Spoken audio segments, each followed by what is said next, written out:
আসসালামু আলাইকুম।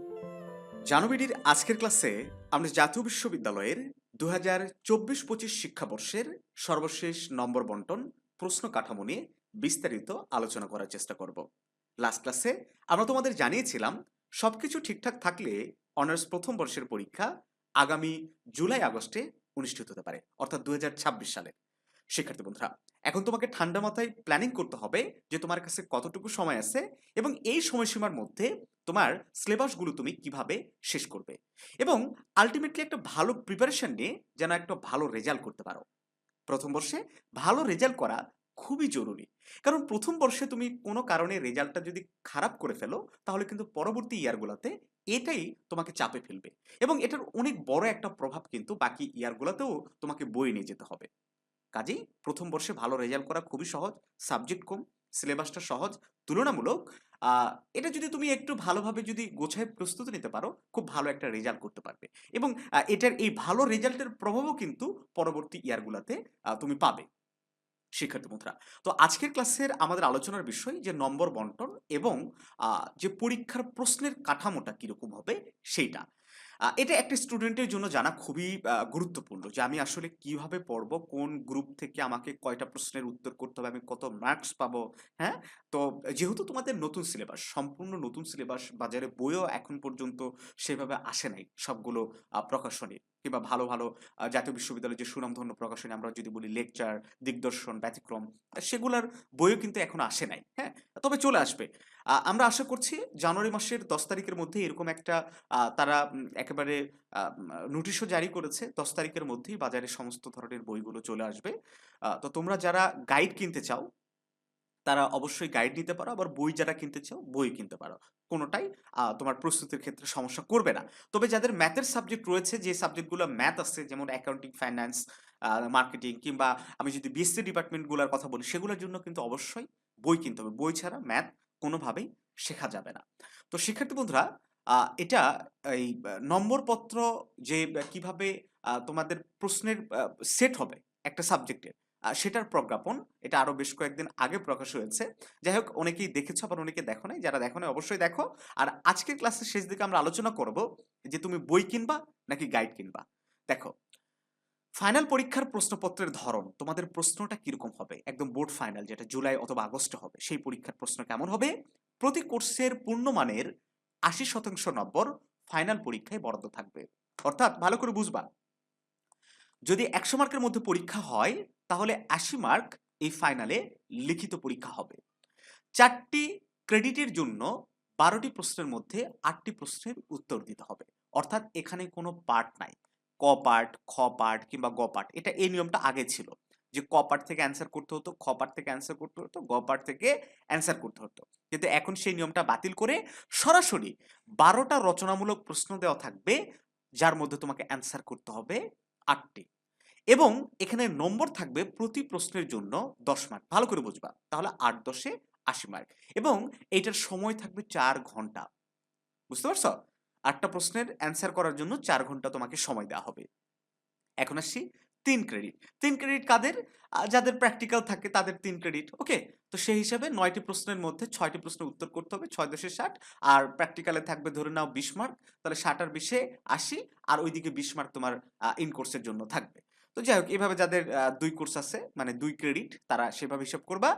আর এখানে একটা বিষয় তারা উল্লেখ করে দিয়েছে যে প্রয়োজনে প্রতিটি প্রশ্নে সর্বোচ্চ 3টি অংশে ক, খ, গ বা এ বি সি এই 3টা পার্টে বিভক্ত করা যেতে পারে।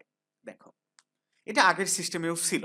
বিশেষ করে গ বিভাগের কোনো প্রশ্নে 2টা পার্ট করতো। একটা প্রশ্নে হয়তো ধরে নাও 12 নম্বরের প্রশ্ন, ক পার্ট আর খ পার্ট করে দিত। দুই ধরনের প্রশ্ন দিত। 2 ধরনের বলতে একই টপিকে, বাট এইটাতে সামান্য কিছু ব্যাখ্যা করতে বলতো, আর এই খ নাম্বার প্রশ্নে একবারে ডিটেলস সে সম্পর্কে আলোচনা করতে বলতো। তো 2টা মিলেই কিন্তু মার্কস কাউন্ট করা হতো। 2টা মিলে মার্কস 10 কিন্তু থাকতো আগেও। কিন্তু এই সর্বশেষ যে নম্বর কাঠামো বন্টন পদ্ধতি, সেখানে বলা হচ্ছে যে একটা প্রশ্নের 3টা পার্টও করা যেতে পারে, ক পার্ট, খ পার্ট, গ পার্ট। লাইক দ্যাট সৃজনশীল। ওকে?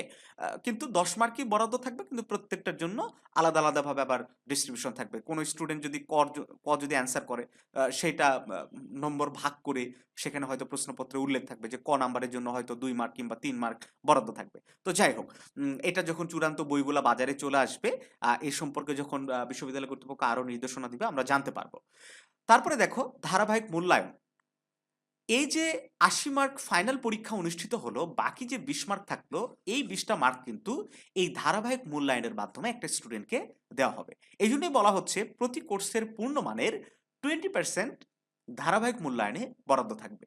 তো এই ধারাবাহিক মূল্যায়নে কি কি থাকবে দেখো, অ্যাসাইনমেন্ট তৈরি ও উপস্থাপনা অথবা কুইজ টেস্ট। তো এই কুইজ টেস্টটা এখনো কি এটা আমাদের কাছে ক্লিয়ার না, বাট অ্যাসাইনমেন্ট তৈরি এটা আমাদের কাছে ক্লিয়ার। অলরেডি বিভিন্ন কলেজে এই অ্যাসাইনমেন্টগুলো নিচ্ছে, যাদের নেওয়া হয়নি তাদের থেকেও নেওয়া হবে। হয়তো একটা বিষয় উল্লেখ করে দিবে যে এই বিষয়ে তোমাকে একটা বিস্তারিত তথ্য লিখতে হবে। নিশ্চয়ই তোমরা ওই যে করোনার সময় অ্যাসাইনমেন্ট তৈরি করছো, ঠিক একইভাবে, হ্যাঁ, কলেজ থেকে একটা হয়তো টপিক দিয়ে দিবে, সেইটার উপর বিস্তারিত লিখে কলেজে তোমাকে জমা দিতে হবে। এটা জমা দিলে তুমি পাবা হচ্ছে 5 মার্ক। এখন কতটা তারা ভালোভাবে জিনিসগুলো যাচাই করবে সেটা তাদের ব্যাপার, বাট সর্বোচ্চ 5 মার্ক তুমি পাবা এখানে। হুম, কাউকে হয়তো 2 দিবে, কাউকে 3 দিবে, এটা অ্যাসাইনমেন্ট লেখার উপর 4 দিবে, এইভাবে। তো তারপরে ক্লাসে উপস্থিতি, তুমি যদি 60% বা 70% এইরকম ক্লাসে উপস্থিত থাকো, তার উপর ডিপেন্ড করে একটা মার্কস দেওয়া হবে, সেটাতে সর্বোচ্চ নাম্বার থাকবে হচ্ছে 5। আর ইন কোর্স পরীক্ষা হবে 2টা। এখনো হয়তো অধিকাংশ কলেজে কোনো ইন কোর্সই হয়নি, কারণ বই সবগুলো হাতে পায়নি। আর বিশ্ববিদ্যালয় কর্তৃপক্ষ এখনো তো কিছুদিন আগে একটা সিলেবাসের একটা অংশ পরিবর্তন করলো। আর মনে হয় না যে আর কোনো পরিবর্তন আনবে। এজন্য হয়তো দেখবা যে ফেব্রুয়ারি যে নির্বাচন আছে, নির্বাচনের আগেই তোমাদের একটা ইন-কোর্স পরীক্ষা হয়ে যাবে। হ্যাঁ? তো ইন-কোর্স পরীক্ষায় কিন্তু খুব গুরুত্বপূর্ণ একটা বিষয়। এখানে মোট 10 মার্ক যদিও থাকবে, কিন্তু এইটাতে অংশগ্রহণ না করলে কিন্তু কোনোভাবেই তুমি পরীক্ষা দিতে পারবে না। হ্যাঁ? খুব গুরুত্বপূর্ণ একটা বিষয় এই ইন-কোর্স। সো তোমার প্রস্তুতি থাকুক বা না থাকুক, অবশ্যই ইন-কোর্স পরীক্ষায় জয়েন করবা। আর প্রস্তুতিটা একটু ভালো করেই নিতে হবে। এজন্য তোমরা জানো ইতিমধ্যে আমাদের অনার্স ১ম বর্ষের একটা প্রাইভেট ব্যাচ কিন্তু আমরা শুরু করেছি। আমাদের ২য় ব্যাচে। কয় নাম্বার ব্যাচ? ২য় ব্যাচে আমরা কিন্তু স্টুডেন্ট ভর্তি নিচ্ছি। তোমরা চাইলে আমাদের সাথে যুক্ত হতে পারো। স্ক্রিনে দেওয়া হোয়াটসঅ্যাপ নাম্বারে যোগাযোগ করে ভর্তি হয়ে যাও। অসংখ্য শিক্ষার্থী ইতিমধ্যে কিন্তু আমাদের কোর্সে ভর্তি হয়ে গেছে। তারা রেগুলারলি পড়াশোনার মধ্যে আছে। আমরা তাদেরকে বিভিন্নভাবে গাইড করার চেষ্টা করতেছি। আশা করছি দিন শেষে অবশ্যই তারা ভালো কিছু করবে। তো এখনো সময় যে একেবারে নাই তা না। যথেষ্ট সময় আছে, জাস্ট তোমাকে কাজে লাগাতে হবে। তো এখনই এই ২য় ব্যাচে তোমরা ভর্তি হয়ে যাও। এটার কোর্স ফি কত, কি, কি সার্ভিস পাবা, এই বিষয়ে বিস্তারিত হোয়াটসঅ্যাপ থেকে জেনে নিতে পারো। তো এই ইন কোর্সে হচ্ছে টোটাল আমরা পুরাটাকে ইন কোর্স হিসেবেই ধরছি। এটাতে আমরা হচ্ছে মার্কস পাচ্ছি 20 মার্ক। তাহলে ৮০ আর 20 এ ১০০। আর এই ২ টা মিলেই কিন্তু পাস ফেল ডিফাইন হবে। আ আ তুমি জানো যে ১০০ মার্কের মধ্যে কিন্তু 40% জাতীয় বিশ্ববিদ্যালয়ের নিয়ম হচ্ছে 40% মার্কস পাইতে হবে। অর্থাৎ ১০০ মার্কের মধ্যে ৪০ মার্ক পেতেই হবে পাস করার জন্য। ওকে? তো আমরা রেগুলারলি এই পাস ফেল কিংবা ভালো রেজাল্ট এ প্লাস পাওয়ার জন্য কি করতে হবে এগুলোর উপর ক্লাস দিব। সাবস্ক্রাইব করে রাখো, আশা করছি উপকৃত হবা। তারপরে অ্যাসাইনমেন্ট এই যে ৩ ক্রেডিটের জন্য আলাদাভাবে এটার প্রক্রিয়া দেওয়া আছে, আবার ২ ক্রেডিটের জন্য প্রক্রিয়া দেওয়া আছে।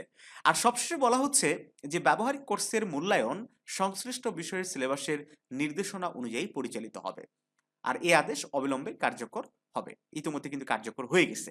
এখন সিলেবাস কোথায় পাবে?